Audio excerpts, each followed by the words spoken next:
ladies and gentlemen, welcome back. That wasn't a very long break at all, but these guys are... Whoa, this is not at the right speed. Yeah, that's on normal speed.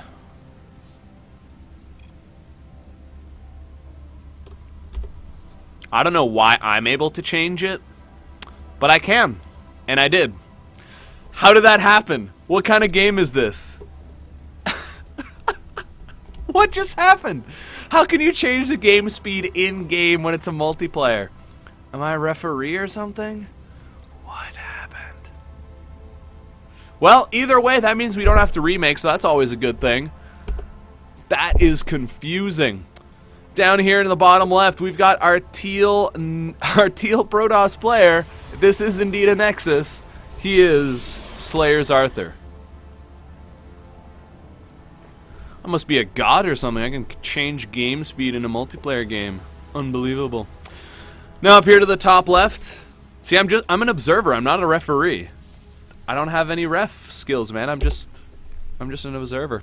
But up here to the top left, we've got our green Terran. Couple of all-ins, couple of very different all-ins too, which is cool. We've got our green Terran, Zerzhinsky. So a nice quick probe scout there from Arthur. Does manage to get into his opponent's base, and he does... Oh, he gets an SCV kill for one, but also does manage to spot that his opponent is not taking any gas for the first time in this best-of-3 series, and the probe even manages to sneak right on out. So it looks like Zerzhinsky more than likely going to be going for a 1-Rax gases expand. This probe here still trying to do some damage if it can. Back at home, though, SlayerSArthur just getting that gateway assimilator, chrono boosting that Nexus, and it looks like I'm going to assume he's going to go for a 1-gate expand here. He saw his opponent not taking any gas, and that's pretty indicative here, and indicative of a 1-Rax expand. And as I say that, though, we do have a gas going down here for Zerzhinsky. So what this might end up being is something more akin to maybe a Reaper play, or perhaps a Marauder play, some kind of 3-Rax, something like that. Maybe a 2-Rax style of pressure here. He's going to get a couple of Marines out first, then he's going to start having enough gas to throw down a reactor, and he's also going to start maybe building another barracks. He is actually throwing a bunker down. The probe is in a really sneaky location, though. Going to allow him to spot for that command center, which is pretty cool. Meanwhile, though, Arthur, he doesn't believe a word of what Zerzhinsky is doing. He's going for those 2 gases here. He's going to go for some 1-base play, at least early on. And the SCV there of Zerzhinsky does pick that out.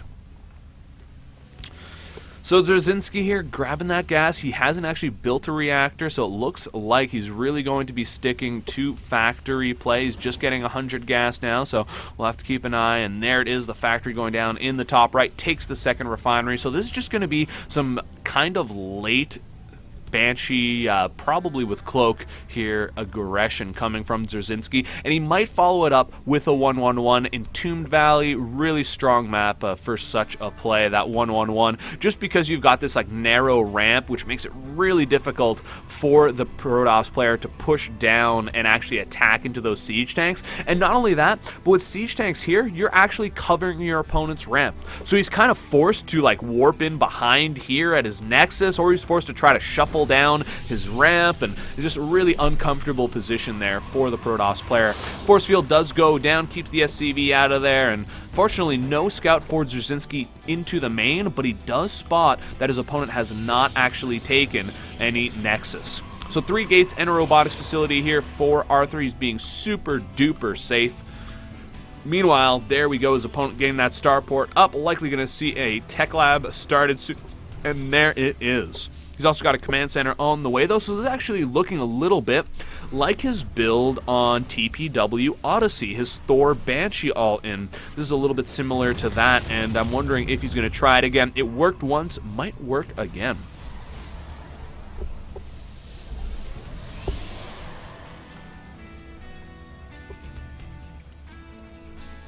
Stalker just doing a little bit of a run around there, trying to see if there's any SCVs doing any scouting, but he mostly actually just tried to look up that ramp here as we can see, saw that bunker full of units, but he didn't really get to see anything else. He did lose a lot of HP though, and though I missed it, I can assume he checked to see if there was a command center on the low ground, and he did see that there wasn't one. So we see him now set up to actually defend against a variety of things. He's got Stalker and 2 sentries at the ramp to defend against any kind of bio or Hellion style of pressure. He's got Stalkers over here on the left-hand side with an observer to deal with any kind of Banshee or Medevac style of pressure. So nice little setup here for Arthur while he also tries to get that Nexus up and going.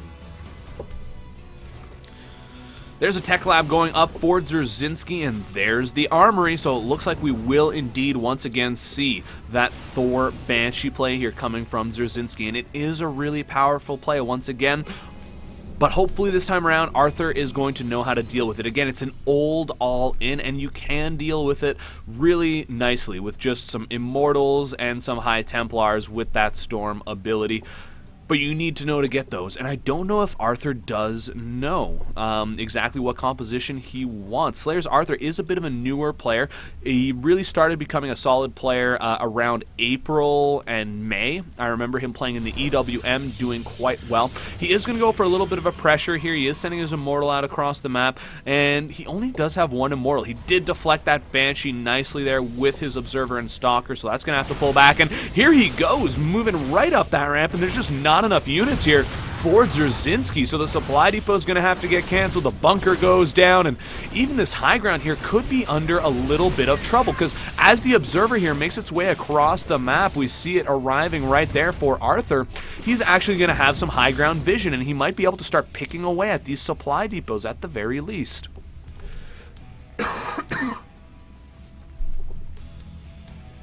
So here he goes. He's got that high ground vision. The Banshee does come forward, but of course Banshees and Stalkers have the same range, and oh no! Bad control on that Banshee there. I don't think he noticed that it went forward and engaged. Now another Banshee here going to come forward. It's actually going to take down a probe, but Pylon does go down first. Nice pick off on that 1 weakened Stalker, but now all the supply depots are going down. However, the Banshees did focus fire the sentries of Arthur, so it kind of makes it impossible for him to push up that ramp without the option of force fielding the bunker.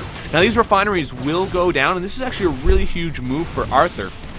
Instead of getting the unit composition he needed to defend against the all-in, he got the unit composition he needed to slow down his opponent's all-in. He slowed down this expansion. He slowed down all that extra gas that Dzerzhinsky desperately needed to be able to afford building Thors and Banshees. Thors, 200 gas a pop. Banshees, 100. I thought it was 150, but it is 100 gas a pop as well. So that's really expensive mineral to gas ratio for both of those units. It's 66% minerals and 33% gas? No, it's 3 and 5, so it's 60%. 60-40 split. There you go. I'm not terrible at math, but obviously not great at it either. Now we do have, of course, Dzerzhinsky still set up here to defend, but he is having a hard time getting out those Thors, getting out the Raven that he needs for that point defense drone. So what he's done is he's actually used all those extra minerals he had, since he didn't have enough gas to build Thors, Banshees, Ravens, into a command center. It looks like he might try to double expand here as he gets enough units out. However, his opponent is getting out a lot more Immortals this time around, adding on those extra gateways, getting +1 attack as well. And he also did get Blink. So these Stalkers are just running around trying to kill off those Banshees, and he did get the other Banshee as well. No Banshees on the field right now for Dzerzhinsky. And this is just such a cool way of dealing with that Thor Banshee all in. And these Stalkers here, they do have Blink, so they can start blinking back. They're just trying to be as annoying as possible. But a lot of the time, it's like late game ZVP, let's say, whether it's the Protoss or the Zerg, both of the army compositions, whether it's Broodlord, Corruptor, Infestor, or like Mothership, Carrier, Archon, High Templar, like those are just almost unbeatable compositions. And it's like, how do you beat that? Well, oftentimes the answer can just be, don't let them get to that. The transition into carriers is a long and slow one. Same thing with the transition into Broodlords. And, of course, people use things like cannons, spine crawlers, warp prisms for counterattacks to buy that time.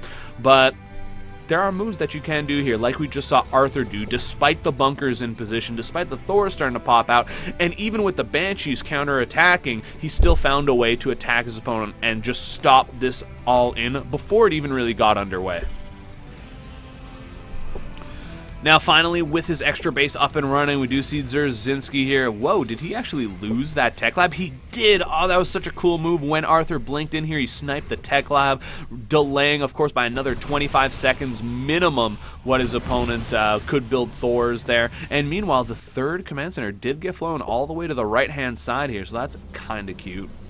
But here come the Immortals now. He's got 5 of them total, and with that +1 attack upgrade, these guys are going to rip through buildings, bunkers, and Thors. And of course, the Banshee count already got cleared up. There's not a single Banshee, so he doesn't have to worry about losing too many Stalkers. Now, we do see the point defense drone is there, soaking up a lot of damage, but here comes the Immortals, and man, that bunker just goes down immediately. The SCVs are trying to repair these Thors, but if there's some decent focus fire here from Arthur, he should be able to kill those Thors way faster than the SCVs can repair them. Look at those Thors just going down so fast, and that's going to be it. 140 supply for Arthur. Dzerzhinsky, sub 50 supply. The last Thors go down. The Raven bites it, and Dzerzhinsky gives the good game. Well played. Nice series here between these two players. It was really fun to watch. Definitely some different builds and some different options on how to deal with these different builds were displayed. And for me, that made it really exciting and fun to watch. It's kind of like, not a free-for-all, but rather like an improv of StarCraft 2, right? Arthur,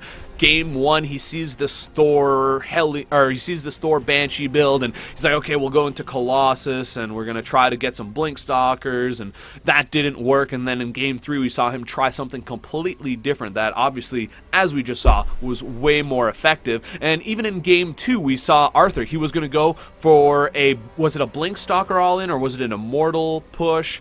Or no, it was a 3-gate Stalker rush. It was like same timing as a 4-gate, but 3-gate, only Stalkers getting warped in rush. And then his opponent scouts his pylon, so then he transitions into a robotics facility. But his opponent's coming at him with Hellions and Marauders, and then he's got to evacuate his Nexus, and it's just 2, or rather 3 games where build orders were just changed and adapted, and to me that's like the funnest thing about StarCraft 2.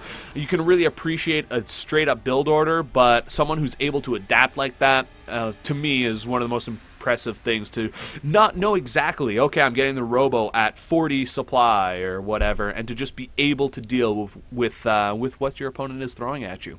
So some great games there, guys. Your winner is SlayerSArthur, and of course Dzerzhinsky coming in a close second there, making it a 3-game series. Thanks a lot for watching. This has been the Clarity Gaming Weekly Cup Masters and Grandmasters Division.